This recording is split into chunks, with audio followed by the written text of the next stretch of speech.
Sir, क्लायंटने दिलेल्या pamphlet मध्ये आणि आपण केलेल्या पॅम्पलेट मध्ये काय फरक आहे?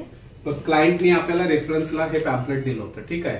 हे डल होतं, याच्यात जी इंक पडते ना ती सोकून घेतली जाते, त्याच्यामुळे याला शाईन येत नाही प्रॉपर.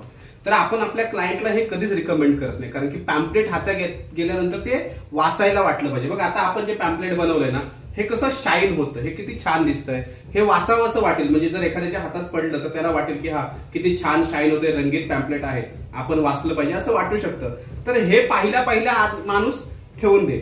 तर हा फरक आहे दोघांमधला. हा अलाबास्टर पेपर आहे आणि याला ग्लॉसी म्हणतात. आर्ट पेपर आहे, याला शाईन येतं. तर हा 2 पेपर मधला फरक आहे. आपल्याकडे जर कोण क्लायंट आलं तर त्यांना हा पेपर कधीच दाखवायचा नाही.